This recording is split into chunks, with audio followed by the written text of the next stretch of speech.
I knew, and then little by little I started to pay attention as I grew older, and I said, oh, there's something to this. And then I got into jazz, of course, and then it made sense with the jazz for some reason. Your voice and the rhythm of your speech and the language, it all made sense all of a sudden with the jazz. I said, now I see. Okay. And then, that's the story. So, Sam, just a quick note without giving anything away. You grew up, as I understand, in a small California ranching town?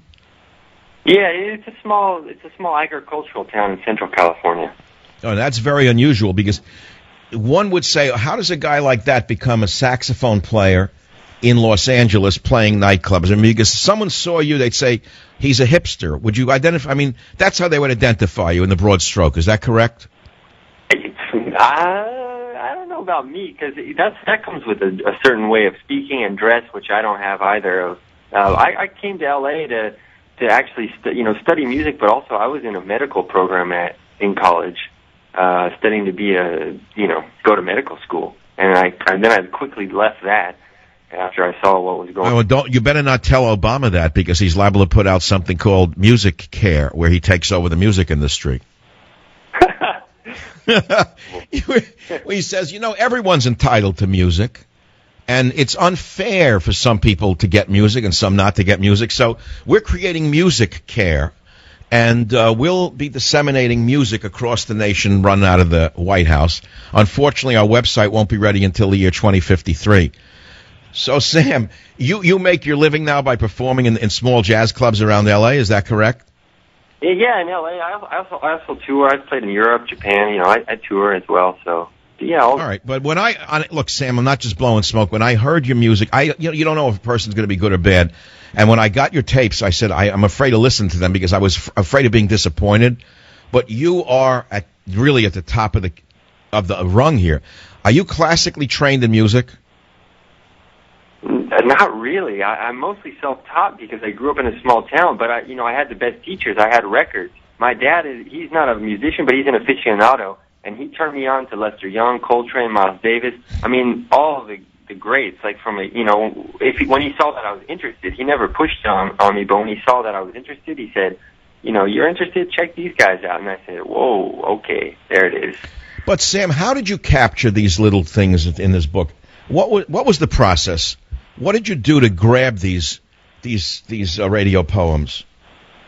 This is just the way I hear you. You speak. This is what's happening in my mind. In the same way that you articulate the architecture of your mind with your voice and a microphone in front of a green curtain night after night, that's the way, all I did was merely articulate the architecture of my mind on a page.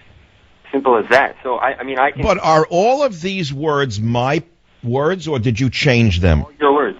No, they're all your words. It's your language. There are things omitted for the sake of poetry and for the page. So that's why they read the way they read. You cut out some of the verbiage to make them more tightly conform to the concept of, as you say, the found poetry. Yeah, because poetry, I see poetry as a distillation of the language. It's like a shot of tequila. That's well done.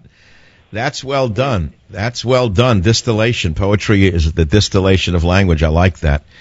Sam, I began as a poet. People don't know that. I began as a poet in the East Village of New York City way back when I was an unknown social worker. Who wasn't a poet? I had no recognition whatsoever. I thought some of the things I wrote were interesting, but no one ever, published them or knew anything about them. And I evolved, but I never stopped writing, and I evolved into all the other things I've done. But as I've gotten to this stage now, and I've climbed now to the pinnacle of where I am going to be, I decided to take a risk tonight, Sam, and reintroduce that which I started with, but in this sense, from the political poetic point of view, with your editing and your music. And I think most of what you captured here is almost 100% political, isn't it? I would say so, yeah. Like here, poseurs. I'm looking for political. Oh, I love this one, Sam. Get out your saxophone. Here's a great one, The Dining Room.